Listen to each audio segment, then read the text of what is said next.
Hashtag relevant এটা কি জন্য এসেছে? আপনার ফেসবুক প্রফেশনাল ড্যাশবোর্ডে গেলে আপনি দেখতে পারবেন যে কিপ হ্যাশট্যাগ রিলেভেন্ট। এটার জন্য কয়েকটি কারণ আছে। আমরা এখানে ক্লিক করব। ক্লিক করার পর দেখতে পাচ্ছেন আরেকটি অপশন ওপেন হলো, অ্যাভয়েডিং স্প্যাম বিহেভিয়ার। এটা কি?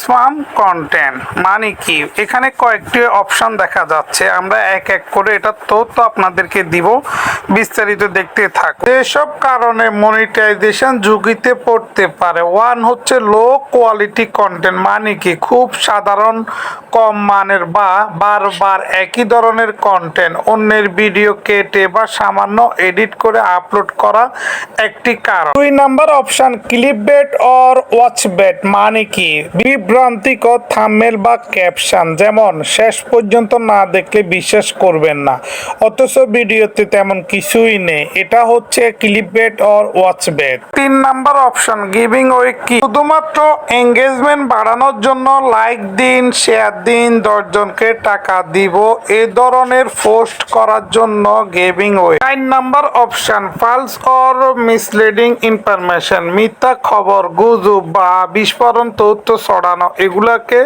ফালস কিংবা মিসলিডিং কন্টেন্ট বলে এবং এগুলো হলে কিন্তু আপনার এরকম প্রবলেম আসবে। 5 নাম্বার অপশন হচ্ছে ভিডিওর সাথে সংক্ষিপ্ত বড় বড় ক্যাপশন, শুধু রিচ বাড়ানোর জন্য আপনার লেখাটা যোগ করে বড় করে কিছু ক্যাপশন দেওয়া, এটাও কিন্তু ঠিক না। 6 নাম্বার অপশনে আছে more than 5 hashtag in the caption, 5টির বেশি হ্যাশট্যাগ ব্যবহার করা।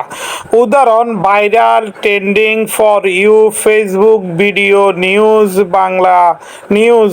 এটা নীতিমালার বিরুদ্ধে যেতে পারে, এরকম হ্যাশট্যাগ দেওয়া ঠিক না। কিভাবে দিবেন হ্যাশট্যাগ? আপনার ভিডিওতে যেটা বলা হয়েছে ওইটাকে উদাহরণস্বরূপ যদি আপনি বাংলাতে বলেন সেখানে বাংলা 2-3টা হ্যাশট্যাগ দিবে। 7 নাম্বার রয়েছে ফেক এঙ্গেজমেন্ট, নিজে বা অন্যদের দিয়ে লাইক, কমেন্ট, শেয়ার, ভিউ বাড়ানো। এঙ্গেজমেন্ট এক্সচেঞ্জ, গ্রুপ ব্যবহার করা, ভুয়া অ্যাকাউন্ট দিয়ে এঙ্গেজমেন্ট নেওয়া, বিভিন্ন আইডি থেকে লাইক কমেন্ট নেওয়া, আমাকে দিলে আমি দিব এভাবে বলা, এগুলাকে ফেক এঙ্গেজমেন্ট বলে। এরকম হলে আপনার আইডিতে প্রবলেম হবে।